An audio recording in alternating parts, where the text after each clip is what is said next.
Frank Nitty in the building. And y'all already know, man. I'm in the building. I got my co-host with me, man. And most definitely we got my guy, Patton in the building, a.k.a. the mailman, a.k.a. the street, a.k.a. Y'all already know what time it is, man. And if we in the building, y'all know, man, we got our guy, Killer Cal, in the building, man. And we like to welcome y'all, like I say, to another episode of the Texans on 3 podcast. Best podcast in the land if you're trying to, figure out anything about these Texans, these Houston Texans that we love so dearly. Hey, man, it's been a lot of stuff going on in the off season, and hey, we're finna link y'all with the game, man, as we always do. And I want to give applause to everybody that comes into the bull ring tonight, anybody that's just listening, anybody who has a message that you want to for us to read out, or if you got a question, put it in the bull ring. We definitely interact. This is an interactive show. Shout out to everybody out there, you know what I'm saying, that's doing their thing, man. It's just getting off that clock, man. And like I said, they just want to hear some good Texans news, man. We here for it. And just bring that music down a little bit. How my guys doing, man? How y'all doing? Man, look here. Y'all already seen that picture I sent in the group chat, man. I know what type of time I'm on right now. Oh yeah, man. My boy has been for real. He ain't been hardly working. He been working hard. You know what I'm saying? And Paul's on that too. But yeah. Other than that though, man, it's good to see y'all, man. It's Friday. I'm got the days mixed up. My bad, y'all. I'm doing Ramadan right now, so during the daytime it's kind of crazy for me. Today is Tuesday, man. Yesterday we got the news of our guy, you know what I'm saying, Sting. Sting got signed to that big contract that it's 3 years. It's like 89. I think they say it's 90 million, but it's 89 guaranteed. So I don't know what bro got to do to get that extra million, but I'm pretty sure he gonna do it. Whatever that incentive is, I guess it's put on cleats. I guess I don't know what bro got to do to get that 1 million, and why they didn't guarantee his full contract. It's almost kind of petty in a sense when you think about it. It's like we're gonna give you a 90 million contract, and we're gonna give you 89 guaranteed. This last million is incentivized, and we need to do something. I don't know what it is, bro, but I can tell you what it is. It's a gentleman's agreement and an owner's agreement and general manager agreement to not give a fully guaranteed contract because of Deshaun Watson. Exactly. See, what that precedent has been set. That's why Lamar Jackson had to fight so hard. Nobody else after that got a fully guaranteed contract. Yeah, not the high level contract. Exactly. Like it started with Kirk Cousins kind of had everybody up in roars, and we I don't know if it's just let's keep it real. It may be a color thing. I don't know, but I know that when they gave Kirk that fully guaranteed, it wasn't that much murmuring about it.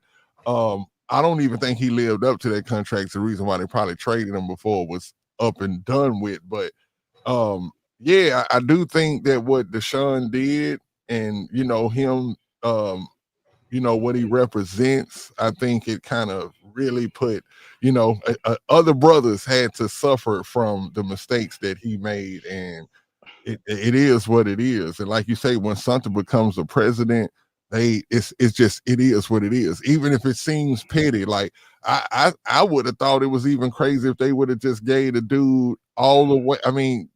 Guaranteed all the way up to just take $1 off, like make $1 not guaranteed, but for $1 million and not be there. I totally agree with what you're saying, Killer. It's one of them things where it's like, okay, this is a president. We not finna, because it's gonna go through it seems like the owners kind of piggyback what each other do. So if they would have done that, then it'd have been other players would have used that, like how they use in law, like if a case go a certain way, a lawyer will be like, well, look, in such and such versus such and such, this happened, so this is what has to happen here. And you know who the agent is. It's David Mulligetta. Mulligetta, yeah, and he That's I right. think So I think it's a good contract for the simple fact that how can I put it, that it doesn't start until like 2 years from now. right. So it's a good thing to lock him down now, because I think like some people saying it's an overpay. Do y'all think it's an overpay? No, it comes out to like what 22 million when you extrapolate the numbers over 5 years. So the contract is, because he still had 2 years left on his deal, his rookie deal, and that's including the 5th-year option, because this is what year he's going to year 4 now. So with the extension, 5 for 113.5, and he's locked down till 2029. So I mean, he's here.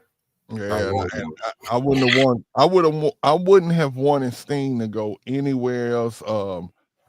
I kind of go back to reminiscing when we first picked him, and my favorite part about that video, I'm pretty sure everybody's seen that video.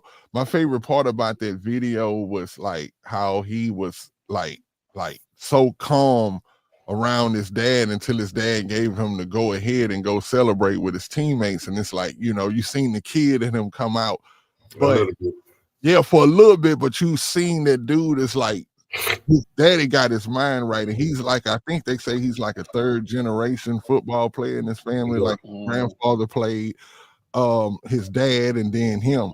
And I heard that everybody was good. So let me ask y'all this question, because maybe I missed his career, meaning his dad. I definitely don't remember his granddad playing, but his granddad got paralyzed. I want to say, I heard that. I heard him say that on Detroit Lions. I think it was Detroit Lions. I was watching that game.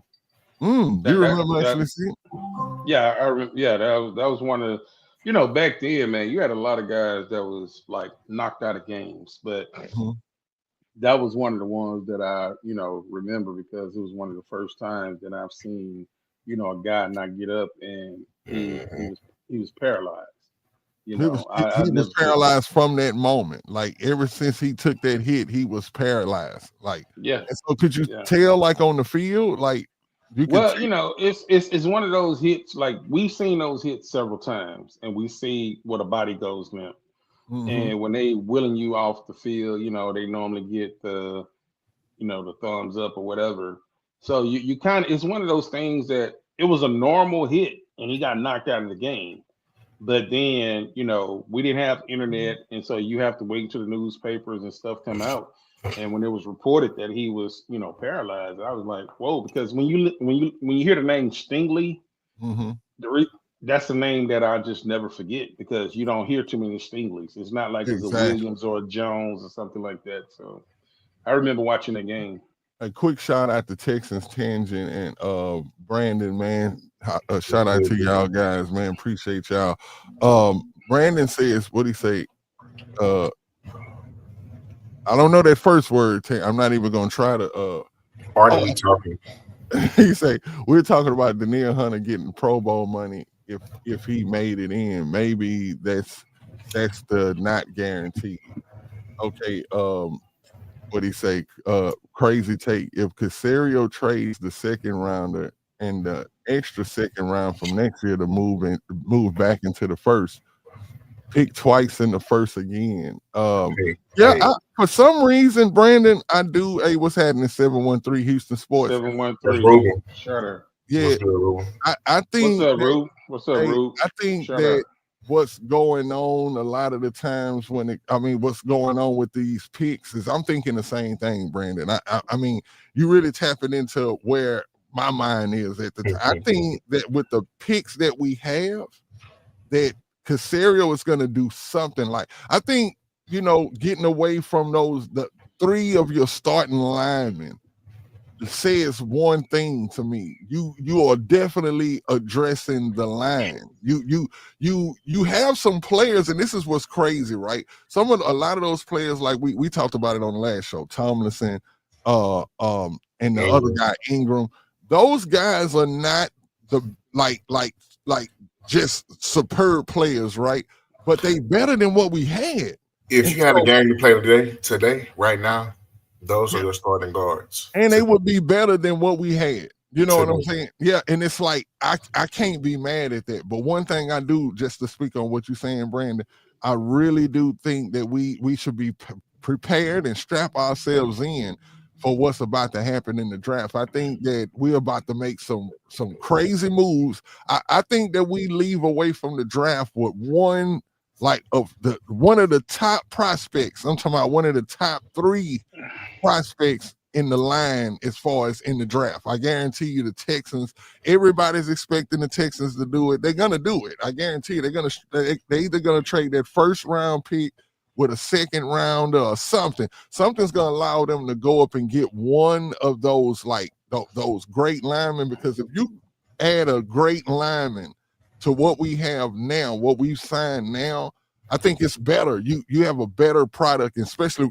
I know it depends on the coaching, but I think you have a better product than what we had on the field last year. So I agree with that. What do y'all think as far as what Brandon said? For starters, Brandon, I don't know, Brandon might be my brother from another mother, but that was something I was saving for our draft segment for Friday. But since we're here, I spread a little bit out.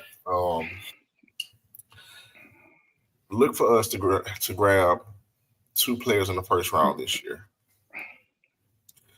Both players will be on the offensive side, receiver and guard.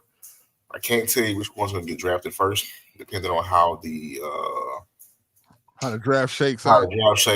I've been seeing a lot of mock drafts. The mock drafts you see now, don't pay no attention to until the week of the draft, because that's when you get a typical idea of who's going where, who's falling who, like things of that nature. There are still pro days to be done. Now, I'm going to say this. It's not going to take a lot to move back up into the first round. This is not a stud-driven draft. Mm-hmm. You got maybe, off my hand, maybe 5 can't-miss players. Maybe 5 that you just can't miss. You know what I'm saying? No matter where they go, they're going to be all right. Only 5 of those. Everybody else, my personal opinion, even some of the hidden gems, and some of these guys are going to go undrafted. But let me ask you this question, though, Patton.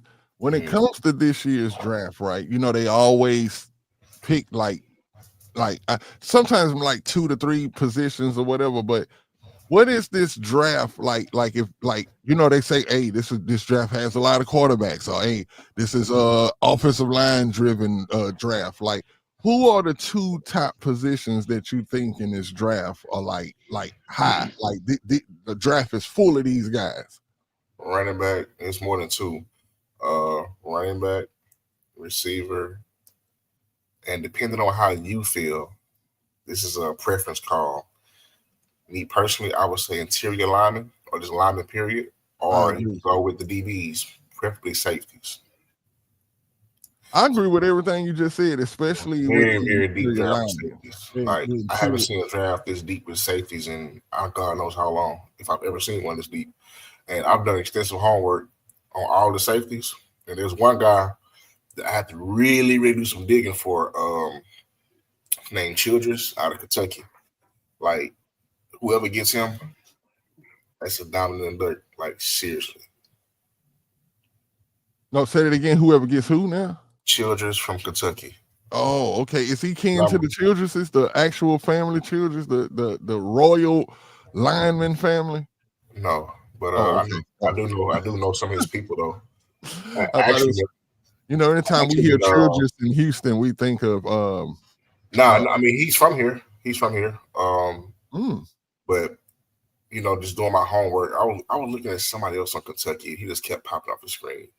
I'm like, I know the name Childress, and Lord beholds, I know some of his people. So, and not just trying to club them up because I know them, but if you actually take time, shout out to was Childress, because I know Cal will know this. Was Childress on the defensive side of the ball with the Oilers? Yeah, defensive end. Yeah, he wasn't an offensive lineman. That was Bruce Matthews. Matthews. Yeah, you had Matthews, Mike Munchak, Dean Stein, Cooler. Those are those allers because that was a nice it was line. like yeah, but because they went high, they went high like 3 years in a row because Warren Moon was the first one to get the $1 million contract when he was over there in the CFL. And so Bud Adams brought him down here, and they built around that offensive line to build it up. But Ray Childress, number 79 out of Texas A&M. So, okay. So yeah. Speaking of A&M, shout out to AD. He ain't checked in yet, but shout out to AD. Yeah, shout out that boy AD, man. I want to give a shout out to Larry Payton, man, because me and Larry, we go back and forth all the time. He's a draft junkie like myself, but the guy I was telling you about named Zion Childress, number 11 for Kentucky. Okay. Dog. Okay. I'm about to go check him out. Man, I'm getting like, I ain't gonna lie, I can't wait till Friday because I'm like super hyped for this draft, man. It's like this draft is gonna be one of those drafts for the ages, and it's almost I want to give a shout out. Hold on, let me make sure that I remember who said this. Oh, shout out Big Sarge, man. Big shout out to Sarge. Sarge had an analogy that he put out before a show that he did the other day, and it was about Lil Joe in the dice game and all of that, right?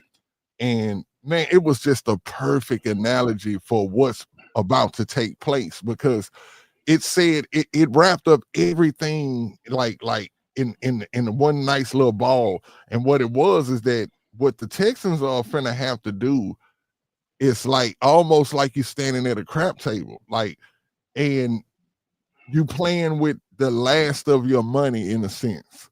Like you have to hit. Like these situations that the Texans in, I'm promised when he said Lil Joe, if you ever shot dice, you know how hard it is to hit Lil Joe. Like Lil Joe, like, man, it's almost crazy to even let Lil Joe be your point. Like you roll that 4 and you like, woo, how am I about to hit this again? Like, you know what I'm saying? So it's we see that we doing good in this off season. We've seen Caserio do good in the draft. But what's crazy is how he's finna have to guarantee hit on this draft. You know what I'm saying? Now this is a question I want to. Yeah. We've seen him draft what 3 times so far now. Okay. My grade, I want to know what grade y'all would give him. I'm gonna start off first. I will give him so far a B. This is 5th draft. This is 5th with us? Yeah.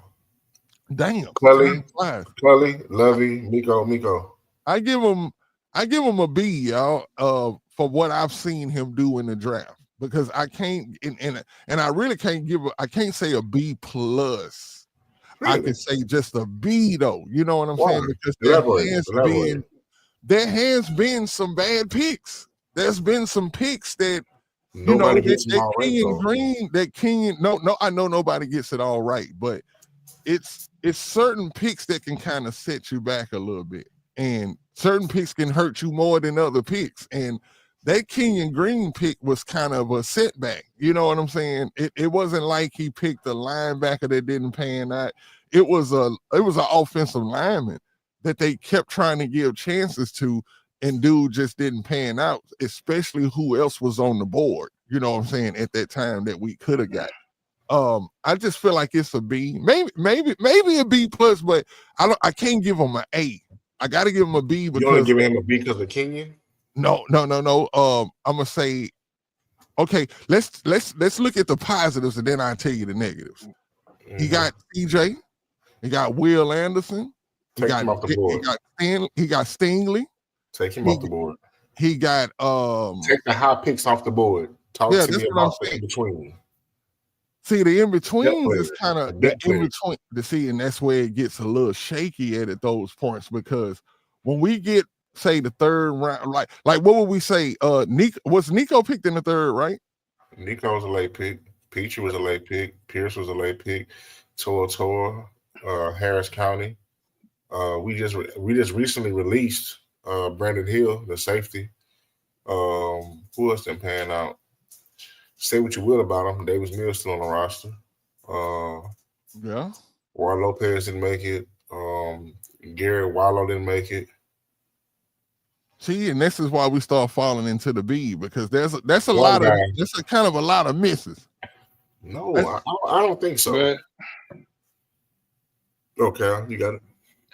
No, the way I grade Casario is the first 2 years you was in Cap Hill with really no talent, and that first and draft, no picks. That first draft, your first pick came in the 3rd round. Quarterback, and you kind of had to push to get the quarterback narrative. And Davis Mills, granted, what he is what he is. It's one of those things that if he would have stayed another year, the pundits say that he would have, stock would have moved up. Don't know how he would have. Yeah, first round talent. He graded higher than a lot of guys that came out. That was with him. But I judge Casario draft by the last 2 drafts.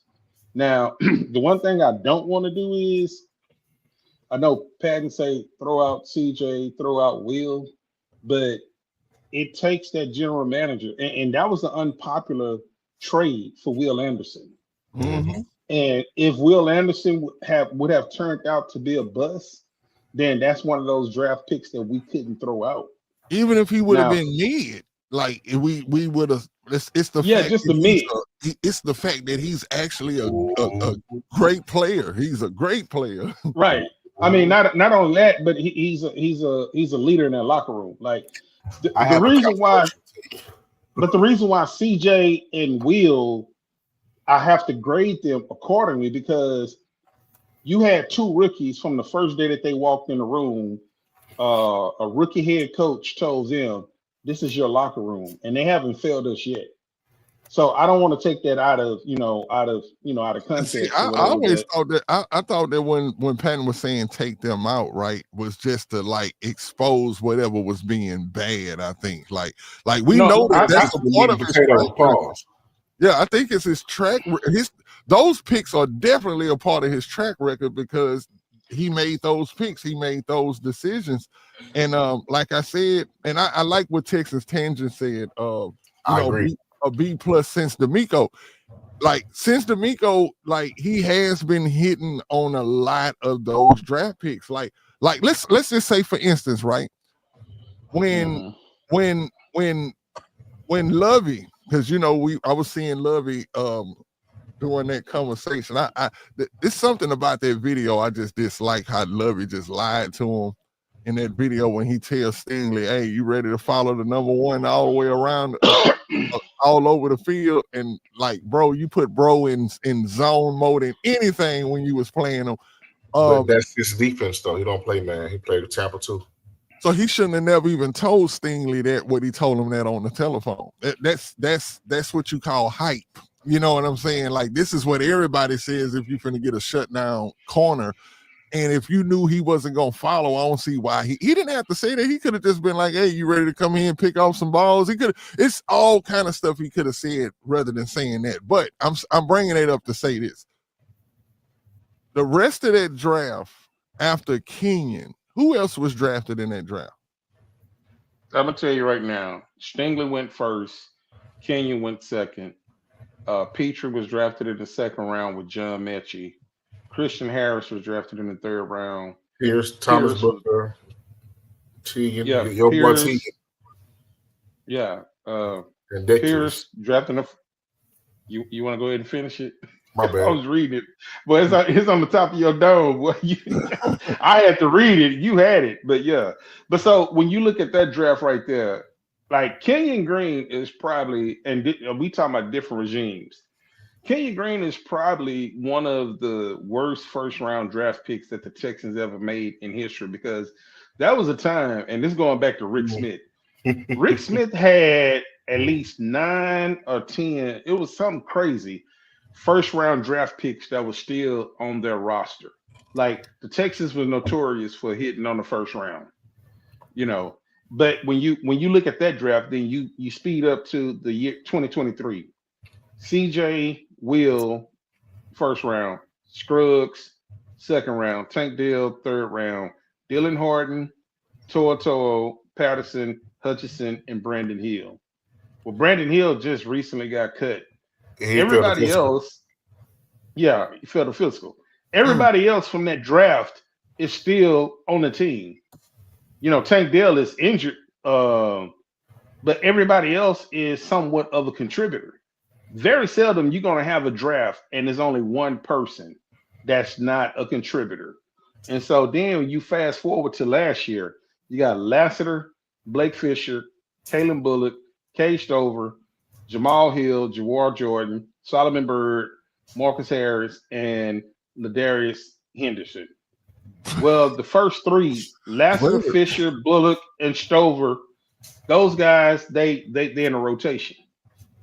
So when you look at that draft, that's why I can't give it an A because nobody's gonna hit from draft one, from pick 1 to pick 7.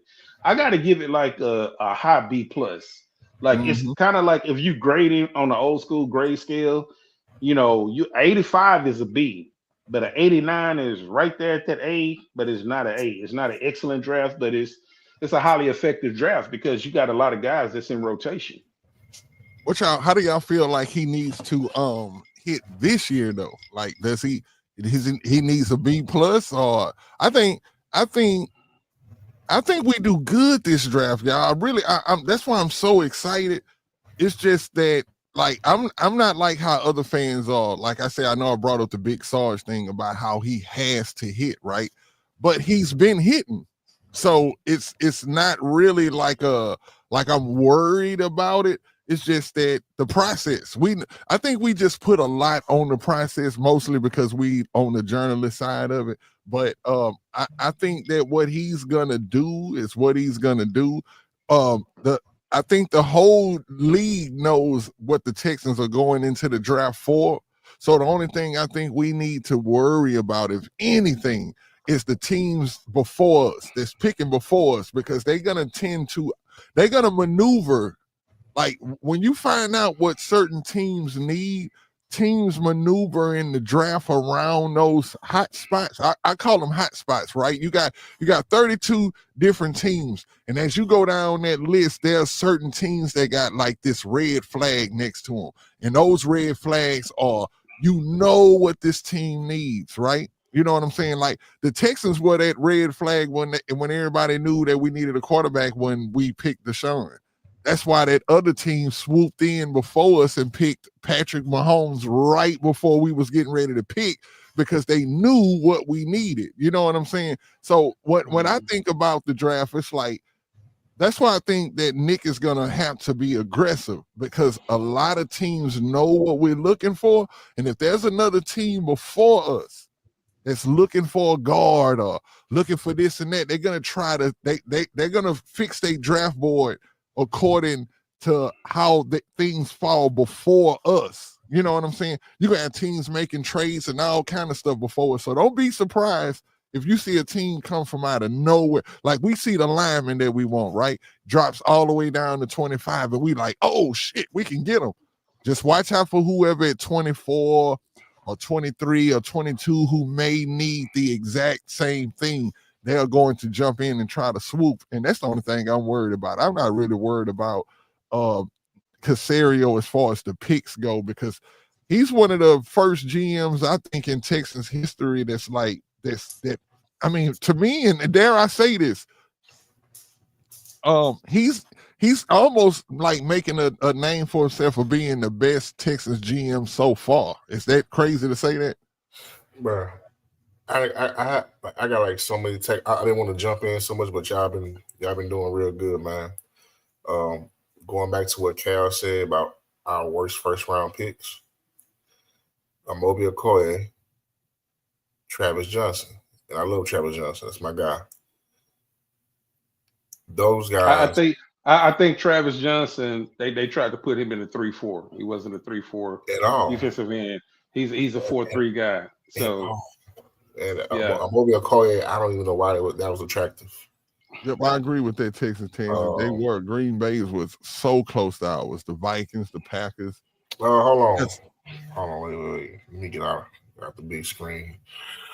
The Vikings would go safety. Packers would go offensive line, maybe receiver. Steelers, if they haven't signed a quarterback, they're more likely to move up to try to get one. Yeah, because look, hey, it's and I know this is not about the Texans, but bro, isn't it funny about did y'all see the thing on Twitter when they trying to say that, you know, that Seattle traded your boy to the Steelers on purpose? No. You know that, you know, he said he wanted to go somewhere where it was warm and somebody had a, you know, they were a contender or whatever, somebody that's playing winning football. That's and there were two teams spoke up, LA and the Chargers. They say Seattle chose both LA teams. No, the Chargers. And two LA teams. Oh, it's two, but the Chargers spoke up, and the Steelers spoke up. These were the two teams that were interested in him, and they say that Seattle chose Pittsburgh for him. Like, we'll trade you to Pittsburgh. Well, it wasn't his decision to go nowhere. I mean, it wasn't like Seattle didn't have to do right by him if they don't want to. No, they did, and they didn't, because he wanted to go somewhere warm. They sent him to somewhere where it's gonna be it's gonna probably be colder than Seattle. But it's gonna be raining. Yeah, they say they did that on purpose though. That was just something. Well, first of all, the way I look at it, bro, with DK, and not to get away from the main thing, which is the Texans, but DK strikes me as a baby T.O. in the worst way. Like, worse than and that's saying a lot, bro. That's saying a lot. That's my T.O., my favorite player, so I can speak to this. Bro, you really don't care where you want to go. All you cared about was the bag. Respect. The bag. You know what I'm saying? Shout out to that black man for getting his money. But you are on a team that doesn't have a quarterback on the roster. But you got your money. Yeah. But back to the Texans. Yeah. Back to what we were saying about. Oh, wait. I got a controversial take. Okay, what's up? Will Anderson. Somebody in the comments said, man, if he was had a year, first couple of years like Clowney, then it'd be a different conversation. It would. We would be talking about he wasn't worth that draft. I mean, he wasn't worth draft capital we gave up. The first year, it kind of did because he got hurt. Not hurt like Clowney though. Clowney got hurt on the first play. I know, but he got hurt. I'm only playing antagonist here. Oh, I get it. Year 2. What Clowney do year 2? What JJ do year 2? Well, Clowney never had double-digit sacks, and JJ, I can't remember what JJ did. JJ fucking erupted. Was it year 2? If I'm not mistaken, that was year 3. Shout out to YouTube, but all last night for some reason, YouTube had me all up in the Texans 2011 and 2012 season. I was watching full games last night, bro. I'm talking about, I think I watched about 4 full games last night. I'll pull up JJ year 2 stats. Yeah, 20 sacks. JJ all play defensive player of the year. Yeah, he went crazy. Let me say this. Yeah. Year 3, if Will Anderson Jr. don't show the fuck up, that bag that people think he gonna get, he not gonna get. I'm gonna leave it at that. Oh no. Let's stay on it just for a little while longer. Because you putting up big shoes. Hold on. I totally agree with what you're saying right now. Hold on. You coming in, we traded up to get you, right? Shout out to Chris Raw, man. Love that guy. RIP. We've always tried to get the big, bad defensive end. Going back to Mario. And we could have had Reggie Bush or Vince Young, right? Mm-hmm. We took a chance on JJ and panned it out. We thought, well, Clowney got drafted as high as he did because of the one hit against Michigan. That's it. That one hit made him, you know what I'm saying, change his life. And Romeo Cornell worked him out. Y'all remember when Romeo Cornell went to work him out personally? And Bill O'Brien. They were impressed because he was like number one. They start saying the Texans ain't even on the clock no more. They already know who they picking. Yeah, so Now, I'm pounding the table for him to be successful to tap into that rarefied atmosphere that JJ approached and touched. I mean, but hell, can you at least get Mario Williams atmosphere first? Hey, pause right quick. That boy Brandon is boy, you got you witty, man, when it comes to this stuff. He say he say we told the Jets to get a new field. They didn't get it and got a new field. Hey, boy, Brandon, that's bars, bro. That's double entendre. Super bars, man. Yeah, because they did get fields, but man, Yeah. like I said, y'all, how many? Let's get down into this, and I know we say we were, kind of wait until Friday, but we kind of in the midst now, which is gonna make Friday even more juicier. But when it comes to the draft, right? When we talk about interior linemen, can y'all give me the top 3 in this draft? The top 3 interior linemen, because I believe one of those guys are going to be a Houston Texan, guaranteed. Booker from Guaranteed. Alabama. Booker from Alabama. Eldridge from Georgia. And I haven't checked the little rankings, but the guy from I think he's a tackle too, but the guy from South Dakota State or North Dakota State, where Wentz come from, he's jumped up the draft boards. But remember I told you though, Campbell is a tackle. Campbell's a tackle from LSU. So we get one of these guys right here. I guarantee you, we get one of the top 3 linemen. So if we get one of those guys, or these, from what y'all seeing, this is the reason why I asked you the question. It's kind of a trick question. Do you think those guys out of those 3 guys that y'all named, are they like plug and play? Booker, yes. Will, depending on where you go, like it's different from tackles versus guards, because especially he's the left tackle. Left tackles are going to get tested the most, especially when they're rookies. You're good in college, but the league is a whole different game. With guards, you got help on both sides. It's very rare you left by your side. By yourself, very rare. But Booker, damn. Now Jackson, that's a good one too, though. Why you ain't got nobody from UT up there, though? That's a good question. Brandon. So who is the guy from Texas? I told you their whole offensive line is nasty, bro. UT offensive line is fucking crazy. Right, you can't go wrong from Lord have mercy. Hold on, I'm going through my little notes. Give me 1 second. So who's supposed to have this shit Friday? God damn it. Well, no, let me ask this question. I want to ask Cal this. Willis. Cal, what do you think if we get one of those offensive linemen, right? One of the ones that's in the this is the question I want to ask. 25 pops up, right? We have there's a wide receiver that we can get, there's an offensive lineman that we can get. Both of them that's high on our draft board are there. Who do you go with? Who do you go with if you was the GM? If you were Nick Caserio, do you go with the wide receiver that's there and not knowing if he's going to be there when your pick comes back up again?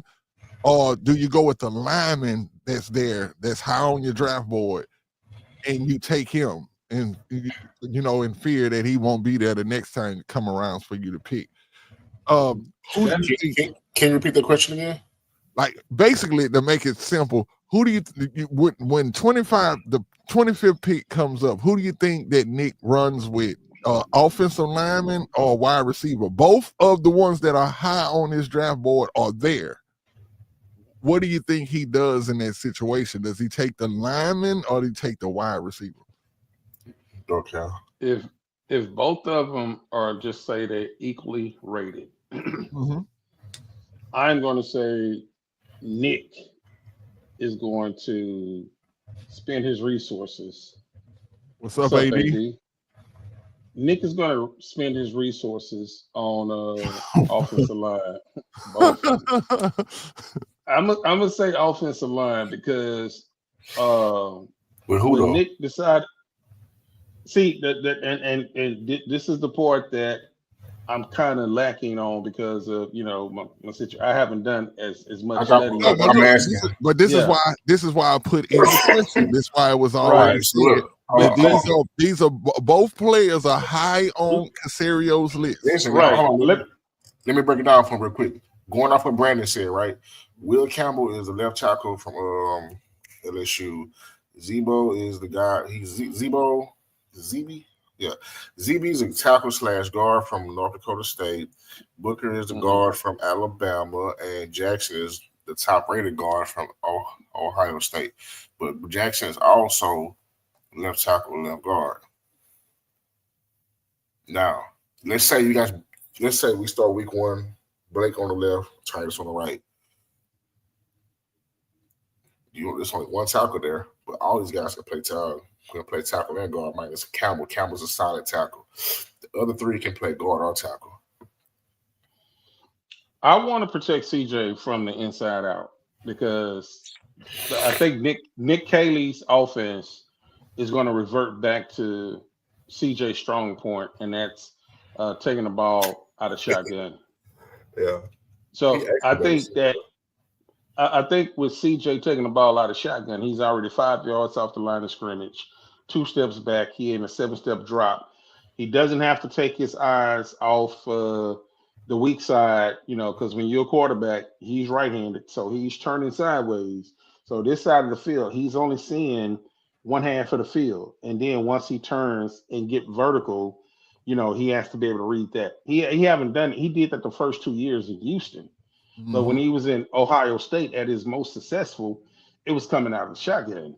So I think you want to protect him from the inside out because CJ can see the rush coming, but I think that so much pressure came from the interior that once a quarterback dropped his eyes down because of the pressure, he can't see up the field.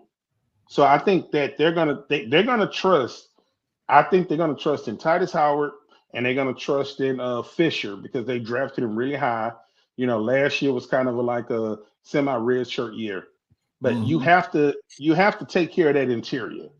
And also, if you're going to do that and run a lot of plays, high percentage plays from shotgun, that's going back to what Joe Mixon was in Cincinnati. But Joe Mixon is not that type of running back that runs great from the spread, because this is Joe Mixon. Last year was his second year making a Pro Bowl. So the prior 6 years, he didn't make the Pro Bowl but one other time. And so Joe was running from, behind the quarterback. So he's more of a downhill runner. So it's going to be more of his strength to run from the eye. But if you taking CJ and his strength from the shotgun, but going back to the point, I think it's going to be if the interior alignment and the wide receiver is there equally, I think Nick Caserio is going to address the offensive line because he done it once before. That whole offensive line that Nick Caserio put together, it was 4 first-round picks and a free agent. First, real quick, I want to give a shout out to T. Jones. Appreciate the comment. He said if there Texan Tanger says if there's an OT that can start at guard and move to tackle, then he goes there. AD said now Joe can go in any scheme.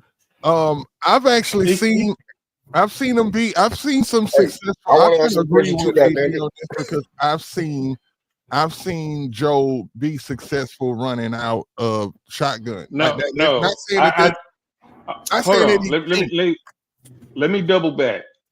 Joe Mixon, OU, he was 21 years old. Joe is about to be 28. Joe made 1 Pro Bowl before he got here. And when he came to this offense, he was running more out of the I formation or single back formation. I think that's why he was running more down. I think that's why we got like a real fullback now. Because there's going to be some formations that's what the Caley's offense, the McVay offense does. They kind of mix that stuff in, So you still have to lean on the strengths of Joe Mixon, But what I'm saying is Joe Mixon first year running in from this formation, he made the Pro Bowl. Like Joe Mixon was on a hell of a year. Like he was like right there with Saquon Barkley, neck and neck, until Joe Mixon got horse collared and missed like 4 games, and he never was the same. And he missed like what, maybe 5 games, but he still finished with 1,000 yards. Like, yeah, but he missed 5 games, so he missed like really 1/4 of the season. Yeah. If Joe Mixon plays 16, 17 games, Joe Mixon have a career year. Oh, yeah. In his career year, he's never rushed over of I think it was like 1249 is his career high. He was finna shatter that. Okay, that boy be jamming. Hey, appreciate you for coming. He say this is easy. You go with the O-line pick because you already have 2 proven receivers that will get open, whereas you have no stud proven linemen. Bingo. Hey, I gotta give you an explosion for that one. I truly believe that's my thoughts. Exactly. He written my thoughts out right there. Like, I believe that we go O-lineman first because that's the most important position that you have to go with. So that's the answer to the question. No, it's not. I didn't get the answer to the question. Okay, answer the question. Well, yeah, you didn't get the answer. So what do you think? You tell us why we should go wide receiver first. First of all, in my notes, and these is guard notes, all the guards that are going to be available have 2nd round grades on them, which means they're going to be available. Now, if the draft falls where it's supposed to fall, in my personal opinion, that we end up with Matthew Golden, bring him home. You got your legitimate number 2 wide receiver. You got your legitimate slot receiver, Christian Kirk. You already know. Hey, 12 going to be out there. You know what I'm saying? Mm-hmm. Brandon retarded, bro. Now, people got to understand, bro. The offensive line. I don't want Nick to go O-line in the 1st round because of Kenyon Green, but at some point he's going to have to beat that allegations. You know what I'm saying, that you can't draft, that he can't draft good linemen or quality linemen in the 1st round. Mm-hmm. But the guard for us, going by my notes, I left my phone in the house too. But he's from Georgia. I want to say, let me get my phone. His name Tate something. Hold on. God damn it. Oh, GG. Let me grab my phone real quick. What is he, a wide receiver from Georgia? Yeah, guard. Oh, guard. Okay. I'm gonna send it to the group section after we get off. Yeah, Tate Ratledge, 6'6", 320 from Georgia. Oh. Hey, I ain't gonna lie, just by his measurements. But look, the thing is, though, out of everybody that Brandon named earlier, outside of Campbell, because Campbell's a solid tackle. Yeah, there you go, right here. Campbell's a solid tackle. All other guys can play guard and tackle, preferably left guard and left tackle. This guy is a solidified right guard. Who is Fairchild? Who Texas Tangent's talking about? Get back to my goddamn notes. My phone is. Yeah, we got to find out who Fairchild is. But what's they say? Tate Ratledge. Oh, Fairchild. He's the other left guard. He's the other guard in Georgia. Oh, okay. See, the Tyler Booker, Alabama. I'm seeing a lot of people. Now Booker's a good guy. I like him. A lot of people are what they calling it, mock drafting him to us. Tangent said Georgia has 4 guards in the draft.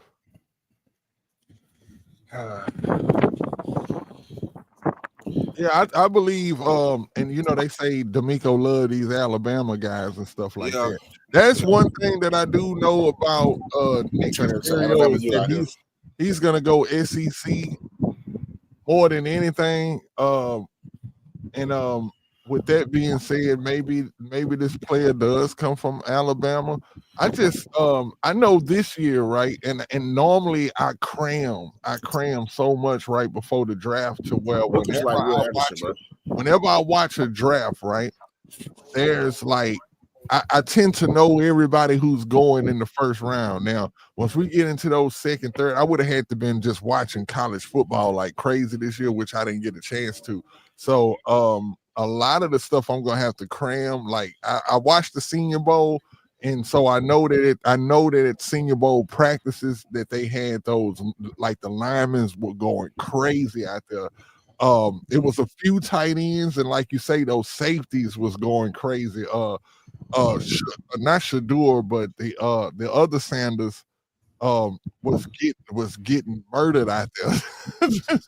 I'm talking about it was some tight ends, bro, that were like just smoking, bro, out there, bro. And I know that most of the time that and I don't know if somebody was giving him an excuse, but they was like, most of the time a safety doesn't even line up to play a tight end in the game like that. It's not mostly like just one-on-one situations like that, but bro was getting smoked. I'm talking about like who's that getting smoked? Shiloh. He wasn't invited to the combine. Hold on, there wasn't Shiloh Sanders at the combine? I mean, not the combine, the Senior Bowl. Senior Bowl. Oh, okay. Yeah, he was at the Senior Bowl getting cooked, bro. I'm talking about he was getting cooked, man. I'm talking about it was crazy what I was seeing. It definitely wasn't from what we seen his dad do as far as I got a fifth, mid fifth, early sixth round grade on Shiloh. Damn. And look, and a lot of people do, and it makes you say, like, damn, like, bro, whoever gets him gonna get a dog though, because he's a hard worker. Yeah. My pro come to him as far as what I seen at the Senior Bowl. Bro looked like, I'm telling you, he seems like a Kareem Jackson, bro. I ain't bullshit. Yeah. His effort is gonna be there 100%, but it's just something off. Like that's what it was with Kareem. Like Kareem, even when he was out there at corner, y'all remember he was. I don't want to remember. But hey, watching those games last night, I seen a lot of Kareem Jackson, man, and Kareem got better as time went on, but Kareem only benefited from having a good defensive line. Bro, I even seen Brady James at linebacker. I was like, what the hell? It was. But look, I definitely want to give a shout out to Wade, man. Wade Phillips and what he did to the defense when he came here. I think that needs to be we need to always acknowledge that. That was crazy. That was a good job what he did in his first year here and that second year. It was crazy. That boy Jeremy said, let's take it here. Which round do we shoot for a running back?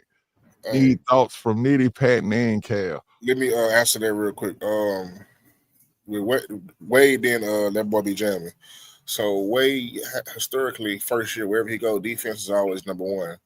Every year after that, it goes from 1 to 2 to like just keeps going down because it's the same shit. There's nothing changed, nothing exotic about it. As far as running back go, I got the wrong shirt on. I should put the Michigan shirt on. The perfect us, yeah, I'm being biased. So what? Donovan Edwards, and we can get him as late as the 6th or 7th round. He had a horrible season. That low, really? He had a horrible senior year. He should have came out last year after they won the championship. He probably would have came out better in the draft. But due to him having a horrible senior year, injuries, and Michigan, they deal with a lot of injuries too on their offensive line. But he's a guy, bro. In the right situation, will thrive. Healthy. Don't really have too many injury problems. Doesn't have a lot of tread on the tires. Shout out to my boy John Hickman and Big Sarge, Cam Scatterbo. Hey, I'm a Scatterbo. Hey, I like Scatterbo. Hey, listen, bro. All three of us can outrun him in a straight line.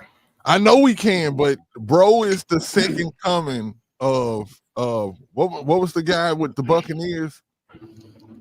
All-Star. Oh, you talking about All-Star, man? Yeah, that's All-Star faster than him. Some of them All-Star, All-Star faster than him, bro. Bro, what's the name? Probably run faster than him. Who was that dude that played for? God, who was the other guy, man? I think he played for Washington Redskins, and then he went. Is it Riggins? John Riggins. Yeah. Football was different. It's is he gonna be the new John Riggins, bro? Like, no, he's gonna be the new. Is he gonna be a fullback, bro? Y'all think he get drafted in the league? They turn bro to a fullback, bro? Nah, if we get him, no. If we get him, no. If we get him, what, he stays running back? Yeah. No, they gonna put that ball on the old line. Hey, shout out to Tangents, man. My boy. Hey, but the thing with Hampton though, Hampton is another. He's another Joe Mixon. The guy. Mm-hmm. Okay, now I'm a year ahead with this one, but the perfect running back for us, and he's just like Mixon, but he's faster than Mixon. I forget his name. Fuck, I forget his name. I can see him now, but he's number 4 for Michigan State. I can't think of his name right now. Give me a sec. I'll pull it up. Hey, what's the name gonna be a problem, man? And he already on our team. We picked him as a running back last year. Do not forget about Jaws, y'all. I'm telling y'all. He got to prove it though. No, that's not the person that you need to watch for. Who you gonna say? British Brooks? British Brooks. That's the fullback. British Brooks is not a fullback, bro. No, he's not. But they put him as fullback though. Who's your guy? Who's the offensive coordinator? End of story. Exactly. End of story. End of story. British Brooks is 5'11", 225. That is not a fullback. That dude can play tailback. I just need to see a little bit more of him. I'm not saying that he's going to be in a rotation or anything like that, but it's one of those things that when you get drafted and they tell you, hey man, go play special teams. Okay, and you become a special teams demon. Like, yeah, I'm not starting. You got to start in running back, and I'm not in the rotation. I'm still learning the system. But yeah, you want to play fullback? Yeah, I'm gonna go play it. You're not gonna say I'm not a fullback. I'm not gonna play this position. Like, no, you're gonna go out there. You're gonna go block your ass off. But I think he's a tailback. But I just have to see more of him. I'm not leaning on him and saying that I'm gonna ignore the running back room because Jawar Jordan is somebody that last year was his red shirt year. Let's see what he do this year, man. I don't know what his speed size, but I know that JJ Taylor was taking his reps. JJ Taylor is every bit about 5'5", 160 or something like that. JJ Taylor was running tough in the preseason, bro. Like he was actually, I know it was against 2s and 3s and stuff like that, but bro has I look at running backs by the style of which they run. You got some running backs that run straight up. You got some that can actually look like they leaning back when they running. But I look for that running back that's always leaning forward. That always look like he's falling forward. Always look like he's just trying to get those extra yards. And that's what I seen from JJ Taylor. I actually like him. I really do. Yeah. That boy Jamin said we are pretty much just handing the ball to ball off to keep the defense honest if all we have is Mixon and he goes down. Now I don't think that I don't think that we'll be going in the season nowhere near just looking at like Joe Mixon to be a bell cow as much as he was last year. I think that D'Amico trusts him and believes that if Joe Mixon say, hey, give me the ball, I'm finna go do this, then they're going to give Joe the ball. They're going to give Joe the ball as much as he wants until he proves that he's actually worn down. But believe me, these offenses that we've seen McVay have, one thing we can say for sure, and we've even seen it with O'Connell, they have multiple running backs. It's almost like 3 running backs. Right. They go through 3 running backs. And so that's why when Cam brought up British Brooks, I really do think he could flourish in this type of an offense. You know what I'm saying? British Brooks with the style that he runs, because basically when you have a 3-headed monster at running back, what you got to see is that the heads are different. You can't have a 3-headed twin dragon. We got to see that dragon that used to be, I don't know what cartoon that was, where it was a 3-headed dragon and one of them was smart, one of them was dumb as hell, and the other one was a whole. They were just different personalities. You know what I'm saying? We need that in the running back room. Our running back room has to be something like, if we got a Joe Mixon and we get a British Brooks, then we need somebody like what Jaws is. You know what I'm saying? You need a scat back then. You know what I'm saying? Like that water bug. You know what I'm saying? Like, But see, I'm totally against because uh, uh, I was hearing people saying that I was on the Spaces yesterday, and I AD is the one that turned me on to Amari Hampton, and him and Joe Mixon is very much the same type of back. Who? Joe Mixon and Amarion Hampton. Yeah, they're the same. They're the same back. Yeah, they're the same back. But my thing is, if both of them are successful in doing what they do, all I need, I need a running back like on first down, regardless of when I line up. That my second down is going to be 2nd and 6, 2nd and 5, 2nd and 4. I don't need 2nd and 8 because it becomes too predictable. They know that 75, 80% of the time you're going to pass the ball. And if it's incomplete, 3rd and 8, that means you're going to pass. That's why a lot of the times we was unsuccessful. If Joe Mixon last year, I think he was averaging like 4.4. Okay. So it's 2nd and 6. If I run the ball again and it's 3rd and 2, what I'm gonna do? Do you know if I'm gonna pass or do you know if I'm gonna run? Exactly. And so what it does is it kind of alleviate Joe Mixon has the ability to carry the ball 20, 25 times. 30. But if I have he has the ability. But if I have a guy that I can bring in and Joe carry it for 18 times and he carried for 12 times, and I'm getting 30 rushes out of those two, I like that.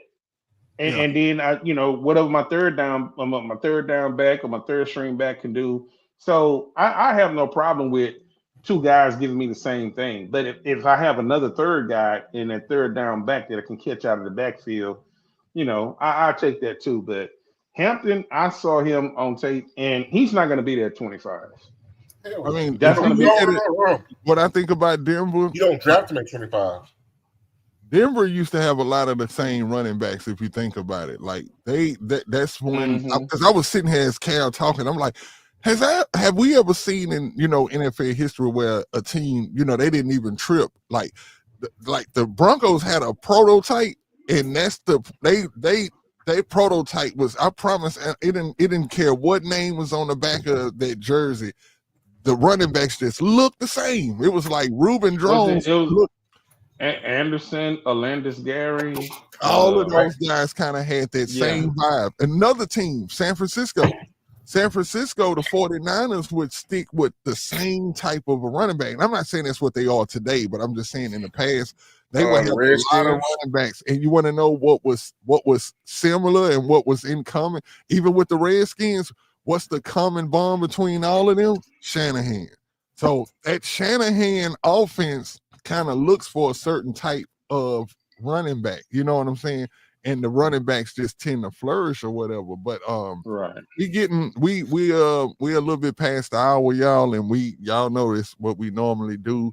So we're gonna get ready to close out. We appreciate everybody that tuned in, everybody that came into the bull ring. Let me give y'all formal shout outs. Texas Tangents, Brandon, AD, that boy be jamming. Texas Tangents again. And let me see if there's anybody I missed. T Jones, you know what I'm saying? She's in the building with us. We appreciate that, T Jones. 713 Houston Sports, Ruben there, man. We appreciate you tuning in, my brother. Like we all in this thing together, man. We appreciate everybody. Shout out Stressings, man, who normally tunes in. Give a shout out to that boy Sarge.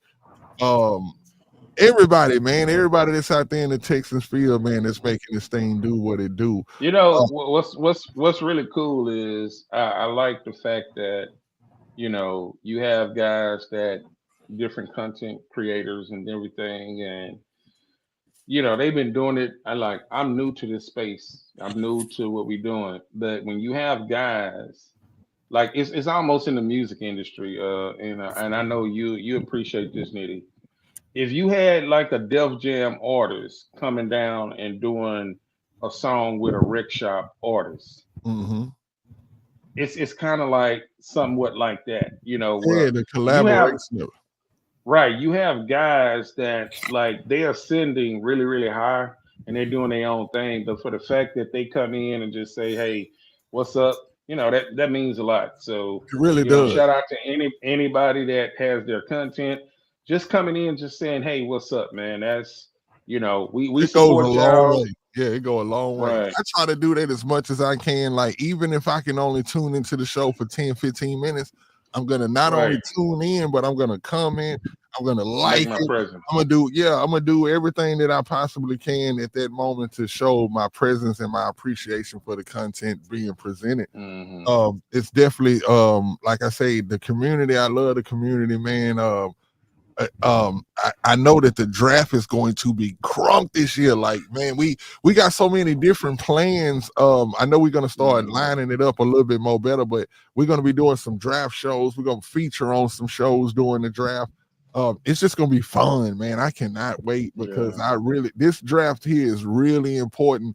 And I said it on the last show, but I just want to say real quick, this draft is happening in the minute. Like, somebody said it, and I don't know who it was. I watch so much content, but somebody said something about this being a mini rebuild. This is somebody this is somebody on ESPN, I think, said this. They were like, the Texans are going through like a mini rebuild, and it is, because it's not a rebuild in the sense of what normal teams have to go through, because the Texans are a contender. And right now, I love the E word that they're associating with our defense right now. And it's elite. You know what I'm saying? The Texas defense is definitely elite right now. And I think that just the fact that that name is getting put on there, even with the state of, to me, because I think that there's so many strengths on our team. And if we say the strength, let's just say from 0 to 10, I believe that our defensive line is 10. Our secondary is 10. I just feel like our linebackers are more like 7, 6.5, right? And so, and that's not 6.5. bad. That's not bad. But I just know that it can be better. And to me personally, as a Houston Texans fan, I just think that for people to be calling us elite now, just wait until we shore up that linebacking position. Then I don't know what they're gonna call us then, Supreme. I don't know what it's gonna be, but I just know that I still feel like we have a ways to go with those linebackers. But as far as that secondary go, and I'm gonna close with this, me personally.